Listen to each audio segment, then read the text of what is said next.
Baik, selamat datang di Lontar Podcast, ruang berbagi kisah inspiratif anak muda Manggarai Barat, dan saya Matius Sakius. Dan malam ini sangat spesial karena ditemani oleh host dari Bajotok Podcast. Selamat malam semuanya. Thank you loh Om Tius. Yeah. Undang untuk ada di Lontar Podcast.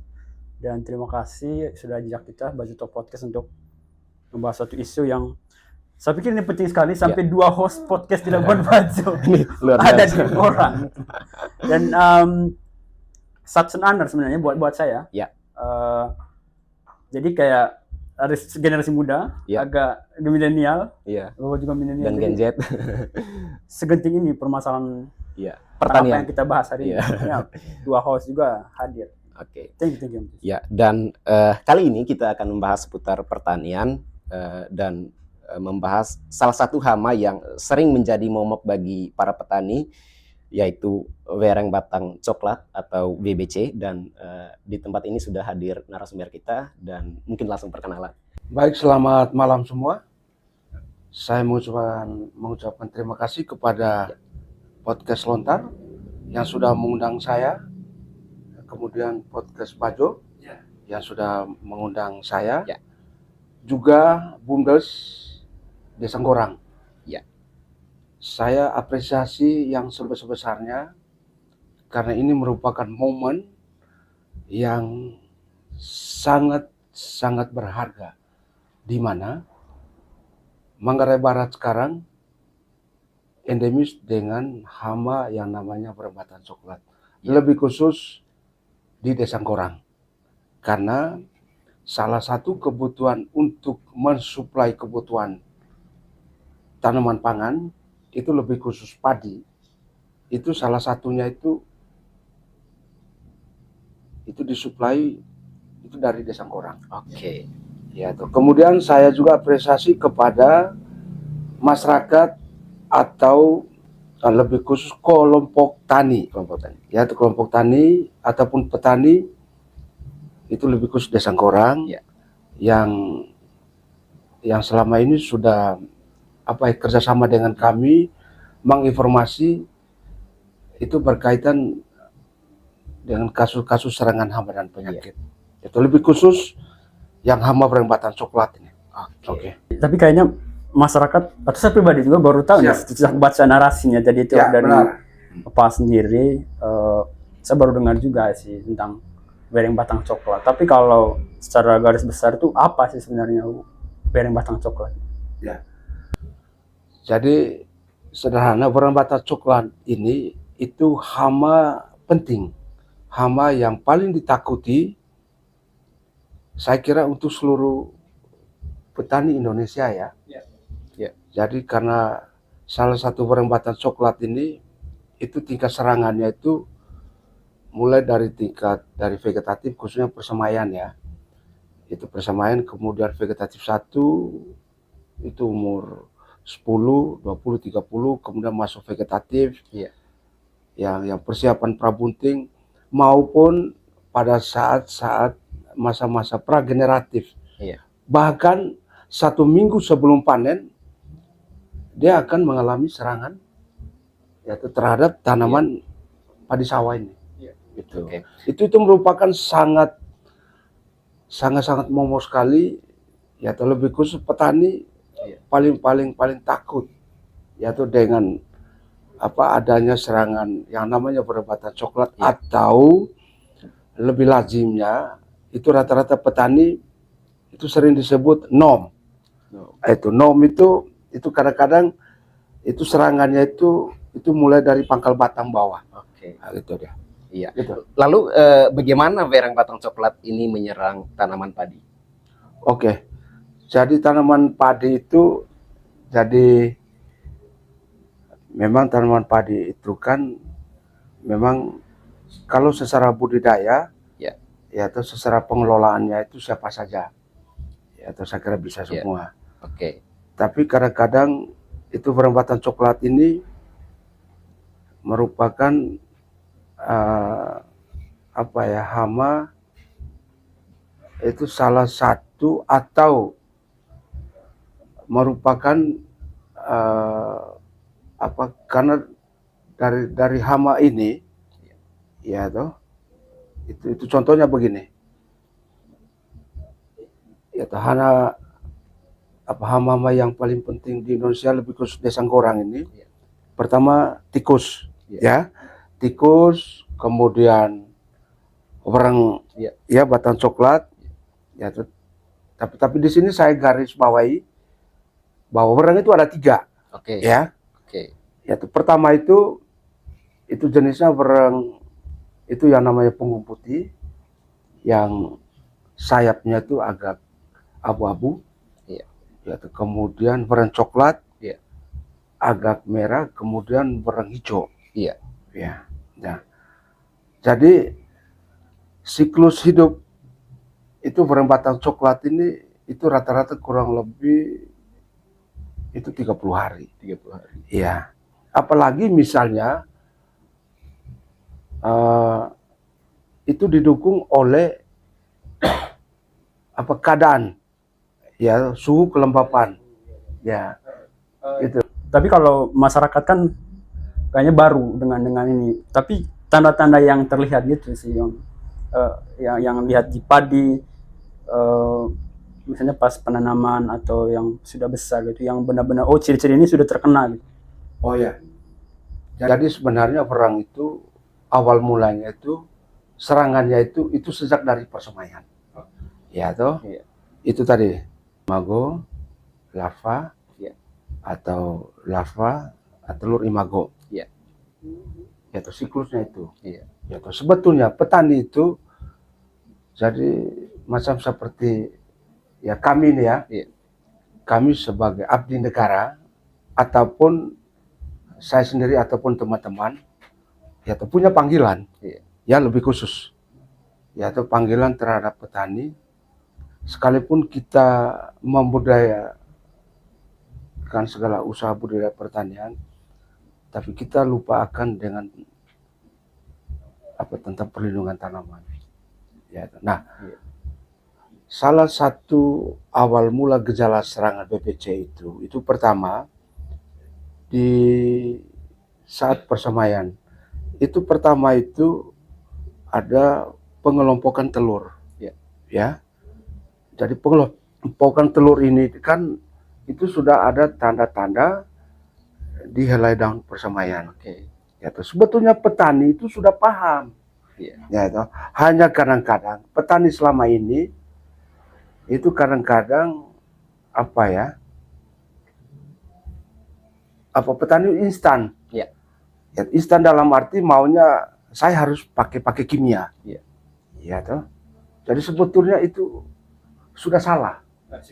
Ya, sudah salah. Betul. Ya toh. Sebetulnya petani itu sebenarnya sebagai ahli PHT sendiri. Ya toh, maksudnya begini. Ya toh. PHT itu merupakan petani sendiri yang memahami keberadaan. Ya toh, karena tiap tahun, tiap musim petani sendiri yang membudidayakan tanaman padi. Ya, dia harus tahu bahwa pada saat saya semai benih ini, ya toh, setelah 1 minggu kemudian muncul tanda-tanda nyengat misalnya, atau misalnya ada ciri-ciri khusus, yaitu di helai daun semai itu sudah ada telur. Ya toh, petani sendiri sudah paham itu. Hanya kadang-kadang selama ini mungkin petani merasa bahwa itu merupakan ya sudah kita harus menggunakan kimia. Ya toh, sebetulnya ya toh, dengan kita pola secara sederhana, ya toh, pas kita saat mengamati, ya toh, saat mengamati kita kunjungi lokasi persemaian, ya toh, lebih bagus kita ya toh secara manual saja. Maksudnya jangan sampai ya telur dari BBC ini itu bisa menetas. Jangan sampai pas begitu pindah tanam, ya toh, 10 sampai 20 hari maka akan terjadi populasi ya itu yang besar. Oke. Itu ya. Lalu bagaimana cara menanggulangi supaya terhindar dari hama ini? Ya, yang pertama ya itu tadi. Jadi petani sendiri ada istilah di kami itu. Yang pertama itu karena munculnya itu serangan BBC itu pertama. Iya. Memang awalnya mungkin terbawa dari ini ya. Itu salah satu faktor itu benih. Iya. Ya toh. Pertama benih itu mungkin dia tidak kuat, yaitu tidak kuat untuk tahan terhadap serangan. Iya. Ya, kemudian salah satu inang, Iya. itu dari sanitasi. Iya. Itu kadang-kadang kan petani selama ini begitu semai, Iya. benih, ya lepas. Oke. Ya, tapi kadang-kadang mereka lupa. Itu kadang-kadang rumput di sekitar tanaman semai, Iya. ataupun di pematang. Ya, toh. Sehingga saran kita, ya sebagai petugas organisme pengganggu tumbuhan, itu salah satunya itu dengan langkah sanitasi. Sanitasi maksudnya bersih semua, mungkin gulma-gulma di sekitar tanaman. Oke. Itu ya atau di ini pematang. Iya. Iya. Ya atau kemudian hal yang perlu diperhatikan juga pada saat itu proses semai. Ya atau selama ini petani ya sudah saat sebar benih atau benih tabur aja. Iya. Ya terus sebetulnya ya tuh Iya. pada saat semai benih minimal satu genggam benih ya atau satu genggam Iya. kepal tangan ini ukurannya tuh 1 meter persegi. Oke. Maksudnya kalau kita ya tuh itu dengan 5 genggam ini, tapi dengan ukuran semai benih 1 meter persegi, maka kepadatan populasi, ya, Iya. padat. Maka yang jelas populasi telur dari BBC ini, ya, itu semakin banyak. Itu karena itu proses sinar matahari tidak masuk ke celah-celah tanaman. Ya, sehingga itu salah satu penyebab gitu. Jadi kalau semakin rimbun, semakin aman tuh, itu semakin tidak aman. Misalnya kalau kita Semakin tidak aman. semakin kalau semakin rimbun. Iya. Oh, sebenarnya kayak hal teknikal kecil yang sebenarnya para petani perlu tahu juga. Misalnya kayak tadi bilang cara menabur pun harus benar-benar yang tidak sembarangan ya. Iya. Dan saya rasa ini penting sekali gitu. Berarti kalau secara kesimpulan hama ini karena matahari juga tidak terlalu banyak atau tidak terlalu banyak masuk karena rimbun gitu di tanah. Sebetulnya hama itu dia suka dengan kelembapan. Iya. Ya. Semakin rumput tanaman semakin dekat, yaitu populasi berkembangnya yaitu serangga, yaitu lebih khusus BBC ini cepat. Itu. Makanya disarankan kepada teman-teman petani, pelaku petani, yaitu lebih khusus masyarakat Desa Gorang, coba ikut rekomendasi kita, yaitu minimal, yaitu kita saling berbagi juga, yaitu bukan berarti kami ini tahu segalanya, tidak, yaitu jadi kita edukasi, gitu. Lalu selama ini apakah masyarakat Desa Gorang ini sudah melakukan koordinasi atau selalu tanya ke PPL atau seperti apa? Siap. Jadi yang kami lakukan selama ini memang itu ya atau lebih khusus Desa Gorang ya. Tapi itu tantangan buat kami ya, lebih khusus saya sebagai petugas ya, organisme pengganggu tumbuhan atau lazimnya PHP pengamat hama dan penyakit. Ada beberapa petani yang sudah mengikuti anjuran kita, yang walaupun ada petani lain mendengar tapi tidak aplikasi. Oke. Ya, salah satu contoh. Ya, saya ambil ya salah satu contoh ya. Itu lebih khusus hamparan yang lintasan Gorang Labuan Bajo. Iya. Ya, itu lebih khusus mungkin podcast lontar atau Bajo Top melihat daerah-daerah yang sisi kiri, sebelah kiri. Mungkin kalau saya tidak salah ya, ada namanya kelompok Tani Cinta Kasih. Iya. Atas nama ketuanya mungkin itu kalau saya tidak salah Robert Mans mungkin ya. Oh ya. Ya. Betul. Dia sudah ikut pola itu. Iya. Ya, itu yang pertama. Kemudian lokasi di Ongkoleba 1, Ongkoleba 2. Ya, memang dinamika menarik memang. Iya. Ya, itu tantangan buat kami. Ya, ada petani yang siap menerima, atau ada petani yang siap tidak menerima. Iya. Ya, tetapi tugas kami, ya, harus siap. Iya. Ya, siap bagaimana mengedukasi ya tantangan itu. Iya. Ya, pelan-pelan. Iya. Nah, itu contohnya Ongkoleba 1, Ongkoleba 2. Seperti Ongkoleba 1, kelompok tani ini ya, atas nama Bapak Abu Bakar. Iya. Ya, memang Pak Abu Bakar ini sudah siap. Iya. Tapi belum maksimal. Oke. Kemudian kelompok tani Vaimose, ya, atau seingat saya ya, Iya. atas Bapak Rufinus Inirim. Iya. Sudah laksanakan.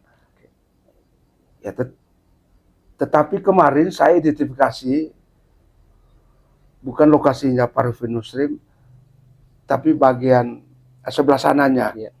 Ya, itu salah satu anggota petani. Iya. Itu sudah terindikasi padinya 2 minggu menjelang panen. Iya. Itu sudah ada serangan. Oke. Ya, tetapi spot-spot. Ya, itu baru lokasi Ongkoleba. Iya. Ya, kemudian kita masuk lokasi Rembang. Ya, itu salah satu ikut anjuran kita itu atas nama Bapak Donatus mungkin ya. Iya. Bapak Donatus yang itu arah ini Gorang ke sana itu. Iya. Itu kelompok tani Rembang. Iya. Bapak itu sudah ikut pola kita, anjuran kita. Nah, yang menjadi ya persoalan tantangan buat kami itu lebih khusus fokus ini itu lokasi Ceborwol. Oh, Ceborwol. Ya. Iya. Saya perlu informasikan Ceborwol itu daerah endemis. Oh. Pertama Satajam tinggi. Oke. Ya, toh. Iya. Maka dari itu ya saran kami harus betul-betul ikut pola-pola ya minimal kolaborasi dengan kami ya. Ya, atau teknologi dari kami misalnya itu karena lokasi Ceborwol itu kan tanahnya itu kasamannya itu kurang lebih 5,1 sampai 5,8. Ya, toh. Dan saya punya data. Ya, toh. Maka dari itu rekomendasi kita sebelum memulai tanam kita lakukan mungkin dengan cara menaburkan kapur dolomit. Ya. Itu salah satu untuk menaikkan ya pH tanahnya. Ya, toh. Karena bagaimanapun sekalipun kita punya niat usaha budidaya ya tanaman tetapi lupa dengan itu, saya yakin gagal. Oke. Itu ya. Lalu pH tanah yang ideal itu seperti apa sebenarnya? Yang ideal itu 5,5 itu sampai 7. Oh, sampai 7. 5. Tetapi kalau mulai dari 5 ke bawah, itu perlu ya. Kita perlu antisipasi. Oke. Ya. Lalu untuk daerah Wol sama Cebor ataupun tempat-tempat lainnya, sebenarnya apakah hama WBC atau memang ada faktor lain tadi? Pertama, memang kalau daerah yang Ongkoleba Ya. itu arah selatan ya. Ya. Itu lebih khusus masuk daerah itu Ongkoleba itu sebelah bawah Kepelak. Ya.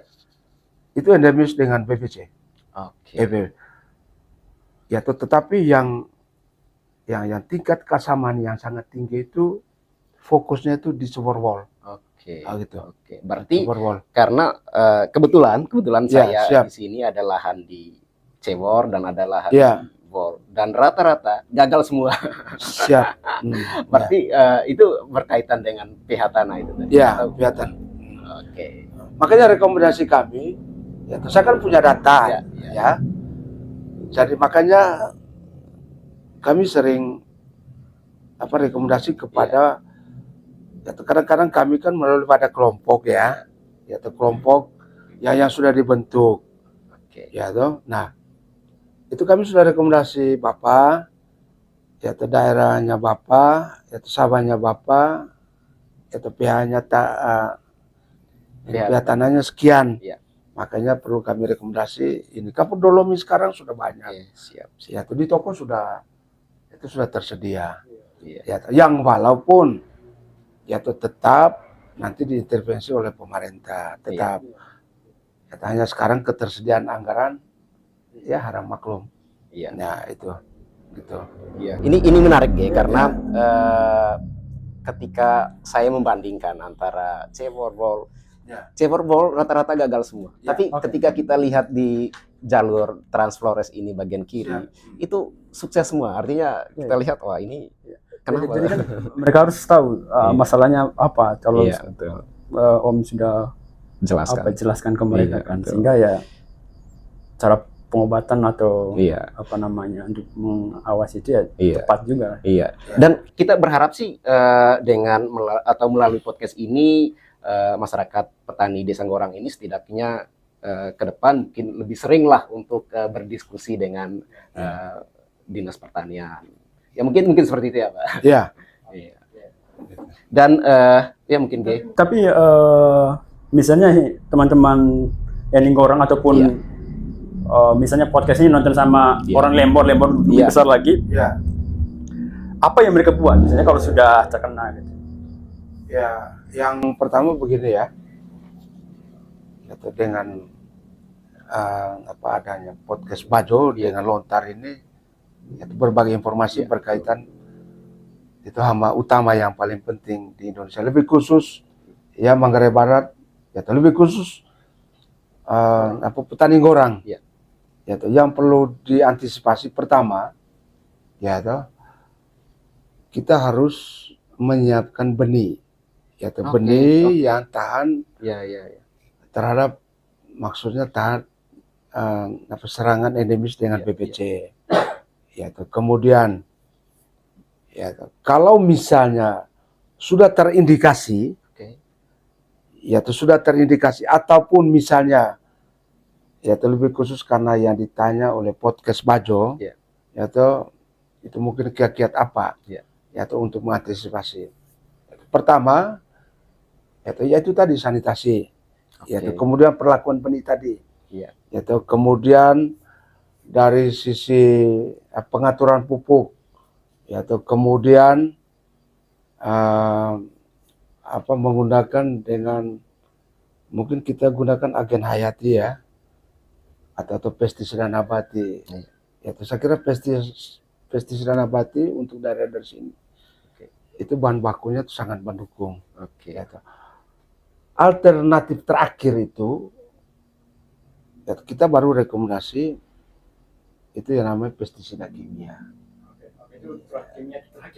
Iya, alternatif terakhir itu bila mana itu tingkat serangannya itu di atas 50%. Katakanlah begini, pada saat kita amati, misalnya untuk daerah Gorang Labuan Bajo ke atas itu, satu rumpun kita menemukan itu lebih dari 10 ekor, 10 ekor serangga berbatas nabatan coklat atau lazim dikatakan petani nom. Itu lebih dari 10 ekor itu ya sudah kita harus antisipasi itu. Ya toh. Tetapi selama ini kadang-kadang petani salah mengaplikasi. Ya toh. Dalam arti begini. Ya toh. Misalnya tanaman padi ini sudah ya toh, terserang oleh yang namanya hama berbatang coklat, ya. Yang seharusnya dia harus pakai pestisida kimia bahan aktif BPMC misalnya ya. Ya, saya tidak sebut merek ya. Itu karena kami SOP-nya memang begitu, kami sebut merek. Itu bahan aktif BPMC atau MAPC atau di Mehipo misalnya, ya toh. Tetapi kadang-kadang petani menggunakan pestisida kimia, menggunakan bahan aktif lain. Ya toh. Sehingga tidak sesuai dengan sasaran yang namanya hama berbatang coklat. Iya, betul. Atau lebih lazim petani yaitu yang sering di ini kan sakit perut. Ya, tetapi kadang petani beli obat untuk sakit kepala. Sakit kepala, betul. Ya, sehingga itu sia-sia. Gitu. Tapi yang paling di highlight dari tadi itu dilarang sekali menggunakan yang bahan kimia. Mungkin karena apa ya, lumayan juga ya. Kita kan makan beras dari itu lumayan ya salah satu penyakit juga ya. Iya, betul. Jadi kalau maksimal pakai yang natural. Tapi kalau memang masyarakat terpaksa karena mereka berpikir kalau hamanya sudah terlalu strong atau kuat, jadi mereka harus pakai yang kimia. Mungkin Om ada apa ya? Berapa kali gitu semprot dalam sebulan atau seminggu kalau terpaksa pakai yang kimia? Jadi kalau untuk apa ya, kita menggunakan pestisida kimia atau peskim, itu kita merekomendasikan kita itu kadang-kadang tingkat intensitas serangan itu berbeda-beda ya. Itu misalnya untuk Desa Gorang, itu daerah Rembang, itu populasinya sekian, itu Wol sekian, Ongkoleba sekian, yang daerah ini sekian, Tua Kaur sekian. Nah, untuk antisipasi itu, kalau kita menggunakan pestisida kimia, minimal yaitu sedini mungkin, yaitu sebagai apa istilah preventif, ya. Kemudian, nah itu yang perlu diingat. Yaitu saya perlu tegaskan di sini. Itu kadang-kadang petani selama ini begitu pada saat proses masak susu, yaitu kadang-kadang petani menggunakan pestisida kimia itu sembarang. Yaitu, contohnya pada saat yaitu kita antisipasi untuk serangan bala sangit, yaitu kadang-kadang petani itu menggunakan pestisida kimia yang namanya yang notabene sistemik, kontak dan lambung. Yaitu padahal yaitu dari cara kerja tiga ini itu sudah masing-masing ini punya kompetitor pribadi ya. Toh. Itu salah satu contoh. Ya toh. Pada saat umur padi 80 hari, 90 hari, yaitu karena kadang-kadang petani itu kan untuk mengantisipasi bala sangit kan, ya sudah saya membeli merek ini misalnya, itu bahan aktif ini, itu.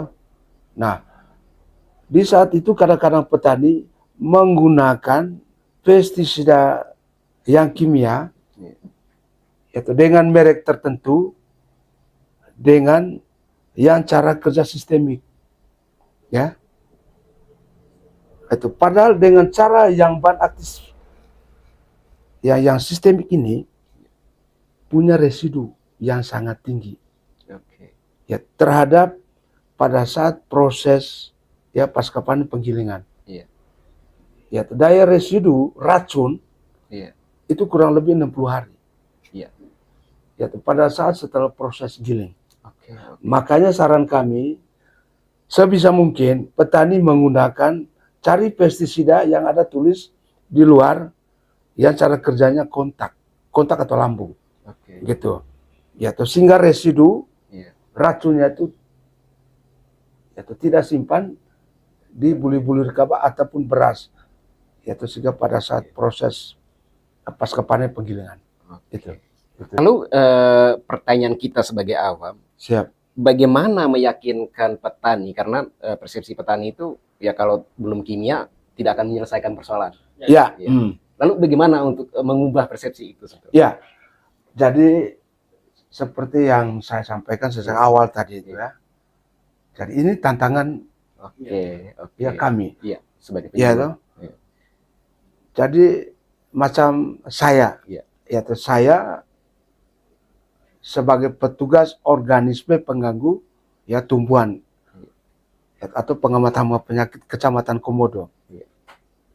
Ya toh. Karena dinamika tiap desa sekecamatan Komodo ya berbeda-beda. Iya. Ya toh. Saat saya kunjung ke kelompok A misalnya, Iya. ataupun saya tidak menemukan 1-2 orang, Iya. yaitu saya menemukan intern 1-2 orang misalnya, yaitu saya berbagi, Iya. Bapak jangan pakai ini, yaitu yang saya alami selama ini, karena saya punya panggilan juga, Iya. yaitu berkaitan dengan banyak bahayanya pestisida ini. Itu sedini mungkin saya melakukan ya penyuluhan terhadap Oke. ya teman-teman petani. Mungkin kita bisa gunakan yang bahan alami, Iya. misalnya Iya, betul. yaitu dengan penggunaan PGPR, Oke. yaitu yang biangnya itu banyak di sini ini dari akar bambu, Iya, oke. yaitu kemudian kita ini bisa fermentasi dari kentang, dari dedak, ya itu kemudian kita proses, itu jadi pestisida nabati. Kemudian ada yang namanya daun limba, Iya. atau petani di sini sering disebut haju paci merah ya, Oke. ya itu karena dia punya kandungan apa ya. Jadi apabila kalau kita menggunakan aplikasi dengan daun limba itu membuat saraf serangga itu Oke. lambat laun, itu daya nafsu makannya itu semakin turun. Oke. Ya terlebih khusus apa ini tadi, hama ulat atau hama bereng. Iya. Ya daya nafsu makan kurang, akhirnya lambat laun mati dia. Daripada kita menggunakan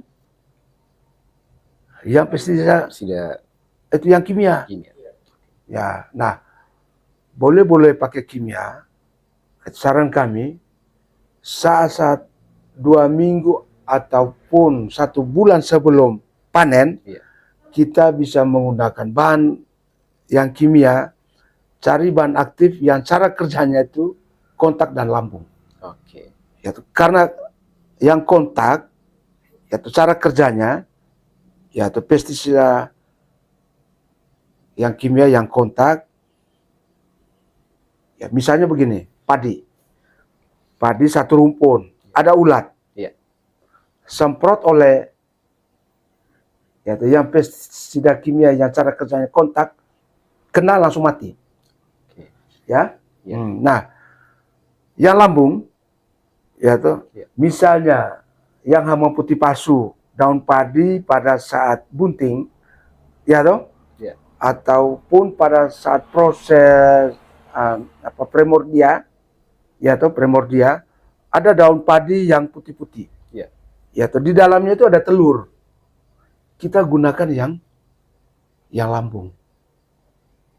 Ya toh pestisida yang cara kerjanya itu lambung. Iya. Lambung tersemprot, maksudnya telur itu jangan sampai dia menetas. Ya. Oke.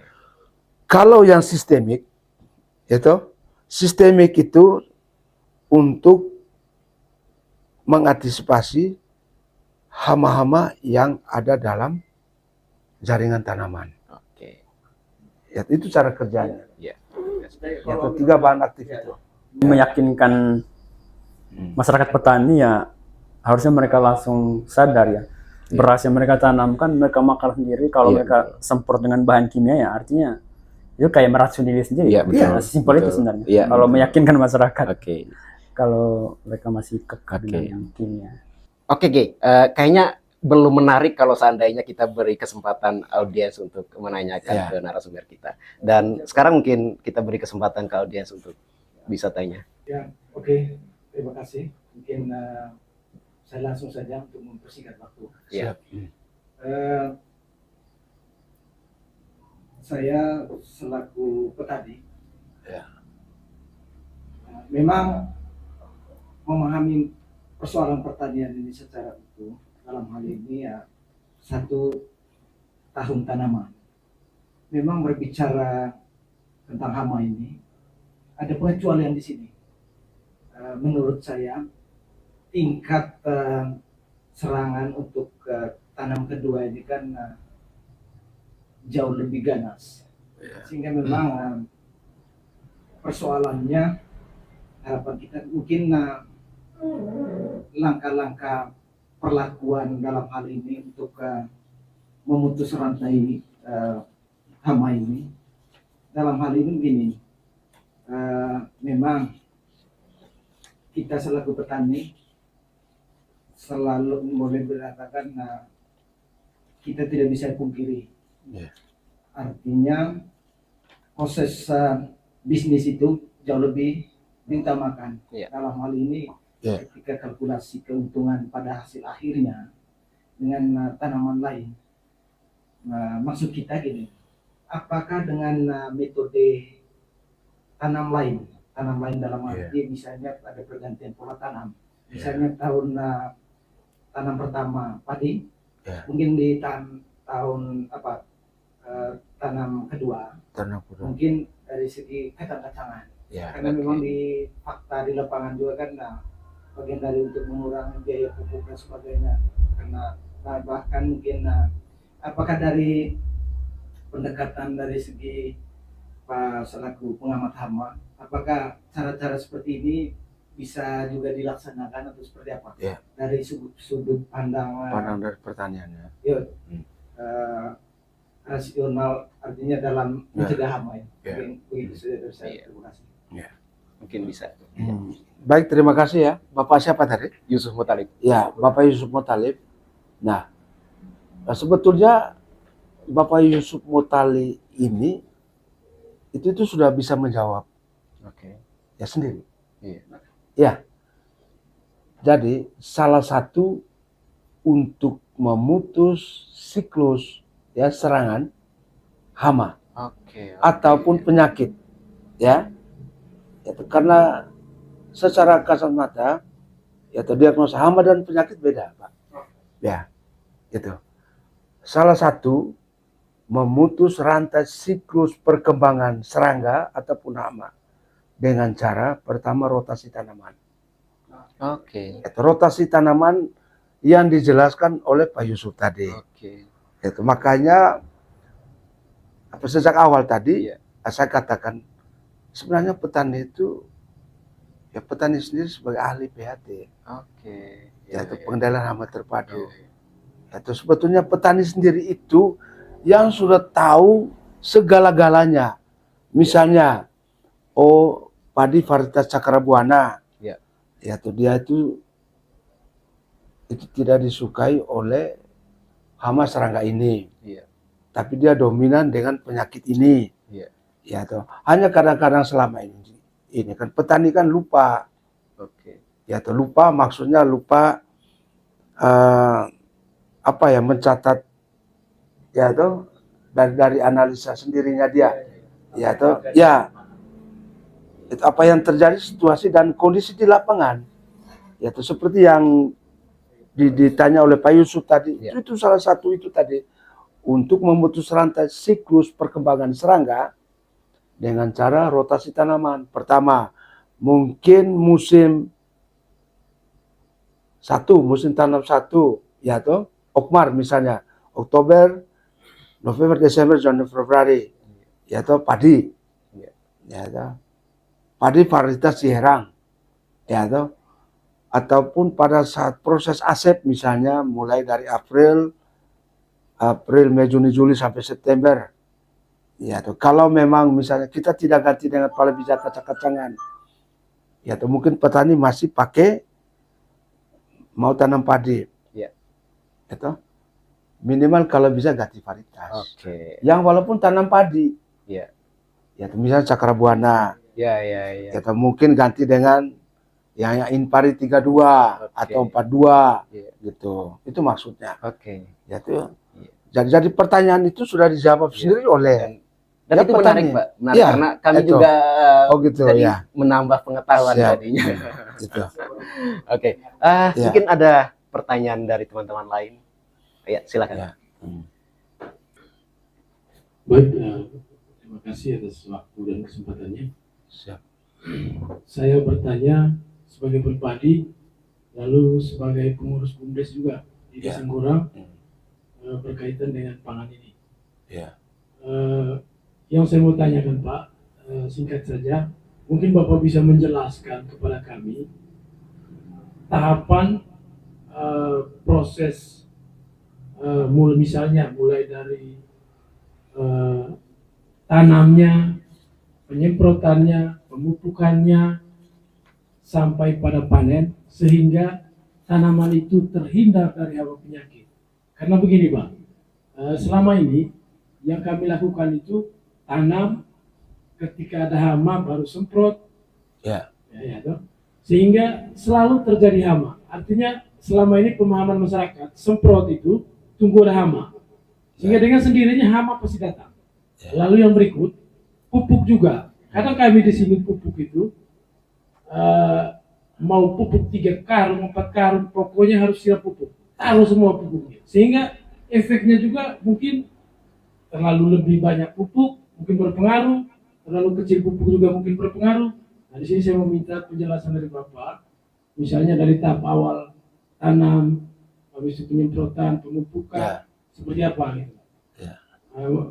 Itu saja pertanyaan saya. Terima kasih. Baik, terima kasih ya. Salah satu yang membidangi pangan. Ya. Ya, BUMDes Ngurang. Ya. Jadi pertama, jadi kunci keberhasilan untuk budidaya padi sebenarnya sederhana, ya. Itu sampai dengan pasca panen. Itu yang pertama, ya kita harus pandai memilih varietas. Ya, sumber benih dari mana? Ya. Itu pertama varietas itu. Ya. Itu kemudian kalau soal lahan itu kan petani sendiri yang sudah tahu kondisi, ya atau secara situasi di lapangan ya, begitu. Nah, varietas itu yang paling penting. Misalnya kita harus tahu, varietas Impari dia tahan terhadap misalnya yang hama berang, ataupun dia tahan terhadap penyakit blas. Nah, kunci itu yang pertama.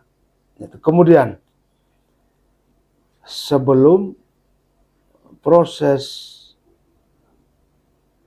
perendaman benih, yaitu kita harus lakukan yang namanya itu proses seleksi benih. Ya, toh? Maksudnya begini, di saat proses seleksi benih ini, yaitu supaya benih-benih padi yang hampa itu kita seleksi, jangan sampai kita terbawa pada saat semai, ya toh, itu. Nah, kadang-kadang tanpa kita sadari, benih yang hampa itu kita tabur memang tumbuh, kita tumbuh, tapi tidak maksimal nanti pada saat pasca panen. Nah, mungkin pada saat proses seleksi benih ini itu kita lakukan dengan perlakuan pertama dengan garam dan telur, itu ya. Nah, 2. Yang ketiga, sebagai preventif misalnya untuk antisipasi ya serangan, itu kadang-kadang genetik ya. Misal cacat benih, blas, itu benih padi ada bintik-bintik hitam, ya. Otomatis nanti pada saat ya masa primordia itu akan terjadi serangan yang namanya blast layer atau lazim dikatakan petani sendiri ketekelo. Ya. Ya. Nah, saran kita pada saat setelah yaitu perendaman, saat dilakukan sebelum pemeraman, ya atau sebelum ditutup, kita lakukan tabur dengan yang namanya itu PGPR. PGPR itu ataupun misalnya agen hayati. Ya. Itu agen hayati. Banyak sekarang ya jual. Ya, ataupun misalnya kalau kita tidak lakukan dengan PGPR atau pestisida nabati, mungkin kita lakukan dengan penaburan itu campur dengan fungi. Fungi maksudnya untuk antisipasi jamur. Oke. Ya, jangan sampai pada saat daya kecampa ini, ya, jamur ini terbawa. Ya, terbawa pada saat bunting ataupun pada saat proses pembentukan malai. Iya. Ya, toh, itu sering dikatakan petani sini biasanya itu ketekelo. Iya. Nah, gitu. Nah, setelah itu sebelum kita persiapan ya tabur benih di lahan, antisipasi ya, mungkin kita itu gunakan yang namanya bahan aktif karbofuran. Untuk antisipasi apa? Serangga-serangga dalam tanah, uret, ya, ulat tanah, ya toh? Itu. Tapi sesuai rekomendasi. Jangan sampai kita menggunakan pestisida kimia yang di bawah atau di ambang atas. Jangan sampai musuh-musuh alami kita bisa mati juga. Ya, nah, ya, setelah perlakuan itu 1 minggu itu wajib kita lakukan pengendalian. Ya, kadang-kadang selama ini petani ya tunggu ada serangan baru itu lakukan Ya, betul. Ya pengendalian. Itu sudah lambat. Nah, gitu. Nah, rutin habis itu minimal ya saat mulai proses tanam itu interval waktunya 7 sampai 14 hari. Sampai dengan pasca panen.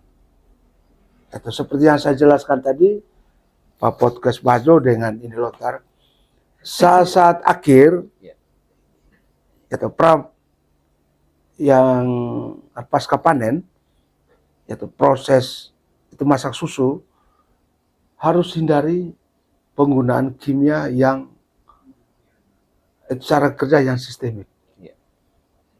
Ya toh. Itu karena yang cara kerja sistemik itu residunya kurang lebih itu sampai 60 hari. Racun masih tersimpan di dalam beras ini. Iya. Gitu. Hati-hati itu. Itu. Saya kira itu saja. Oke. Mungkin ada pertanyaan tambahan? Atau sudah selesai? Terkait pemupukan. Oh ya, pemupukan.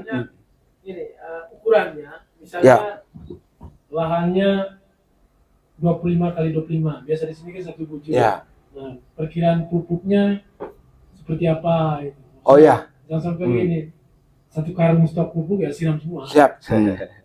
Baik, itu beberapa pertanyaan yang bagus sekali. Ya, kadang-kadang petani itu pupuk ada 5 karung, serta susah. Nah, memang idealnya ya itu secara teknis ya, tapi kadang-kadang itu tergantung kondisi ya wilayah. Ya, misalnya begini, ya Desa Gorang, ya kondisi tanah yang di Tua Kaur dengan Coborbol sama beda. Ya, betul. Ya, ya toh. Tapi saya bahas secara umum di sini ya. Itu secara teknis itu pupuk NPK-nya itu 300 kilo ya per hektar. Ya per hektar itu berarti 16 bujur. 16 bujur. Ya. 16 bujur berarti berapa patok itu? Ya, kalau sini berapa di sini? Nah, ya katakanlah 1 hektar itu NPK-nya itu 300 kilo. Habis urea itu jumlah berapa biasa di sini? Yaitu secara teknis itu 200 kilo. Iya. Nah, pupuk ini harus 3 kali aplikasi. Ya. Oke. Itu pupuk dasar itu sebelum tanam bisa, Iya. ataupun minimal batasnya 10 hari setelah tanam. Oke. Namanya pupuk dasar. Iya. Ya. Pupuk dasar itu pertama NPK 2, ya habis ureanya 1. Ya, perbandingannya. Ya, karena NPK itu sudah lengkap. Ya, ada nitrogen, Iya. ada fosfor, ada kalium. Oke. Ya, toh. Karena umur tanaman padi 0 sampai 15 hari ataupun 18 hari masih proses pembentukan apa? Akar. Oke. Itu dia masih proses. Itu cari-cari celah, ya toh, itu. Nah, mulai umur 20 hari sampai 30 hari itu namanya susulan 1. Saat itu tanaman padi itu proses pembentukan anakan. Iya.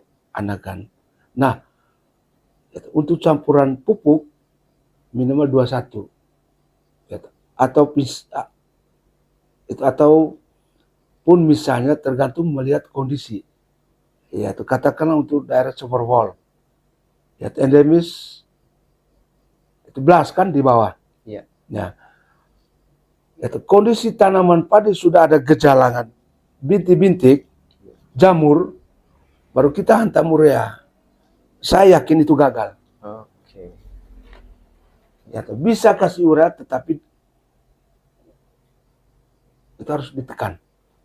Nah, yaitu saran kita, yaitu contohnya kemarin yang daerah Sumberwol ya, itu karena pertama itu endemis dengan penyakit blas jamur. Iya. Jangan sekali-sekali lebih dominan urea. Makanya rekomendasi saya gunakan kandungan P2O5 yang lebih besar daripada yang nitrogen. Oke. Itu ya saran saya. Nah, susulan 2. Susulan 2 itu bila mana? Yaitu bila mana kondisi pertanaman padi. Misalnya mungkin dari sisi nampak tinggi tanaman kurang tinggi, yaitu diameter batang anakannya kurang. Yaitu kalau kurang itu mungkin kita tambah ya kandungan P2O5. Ataupun misalnya yang kurang penyakit endemis dengan belas, kita tambah urea. Itu saya kira itu. Oke. Nah, ya, siap. Mungkin ada pertanyaan tambahan dari teman-teman? Oke. Nah. G mungkin ada atau Materi baru buat saya. Siap. I think Iya. Om tadi sudah jelaskan sangat sangat detail sekali. Dan apa ya, karena memang saya memang tidak terjun langsung menanam Iya, padi, betul. dan saya pikir ini penting buat bapak-bapak, ibu-ibu yang Iya. ada di daerah Borang. Iya. Ya, saya satu saja yang saya dapat, dan mungkin dari banyak hal Bapak sampaikan tadi itu, ya hindari pupuk yang berlebihan, Iya, betul. yang kimia, juga untuk preventifnya kan, jangan terlalu banyak kimia. Iya. Itu aja. Oke. Mungkin ada pernyataan terakhir untuk petani. Ya, dari pernyataan yang terakhir dari saya ya, Ya. sebagai pengendali organisme pengganggu tumbuhan atau hama penyakit, saran buat untuk petani-petani ya, lebih khusus petani desa Gorang, Ya. manfaatkan waktu, Ya. ya, jadi seminimal mungkin kurangi penggunaan ya pestisida kimia. Oke. Nah, gitu. Karena pestisida kimia ini punya residu Iya. yang sangat tinggi dan resistensi Oke. yaitu terhadap kekebalan serangga. Iya. Itu katakanlah petani menggunakan bahan kimia yang selalu monoton, lama-lama ya, ekosistem musuh-musuh alami kita akan punah. Oke. Maka akan terjadi ya serangan hebat ya pada saatnya nanti. Ya marilah kita gunakan ya yang organik. Ya lebih khusus untuk aneka sayur-sayuran. Saran. Ya, karena secara tidak langsung kimia itu sangat berbahaya. Ya, perlahan-lahan dia akan masuk ke kita. Ya. Ya karena sehari-hari kayaknya kita banyak bahkan kimia ya, minuman, makanan. Jadi kalau boleh sayur yang kita tanam sendiri, padi yang kita tanam sendiri itu ya minimalis bahan-bahan kimia sih harusnya. Oke. Ya. Nanti ya. Harus dihindari.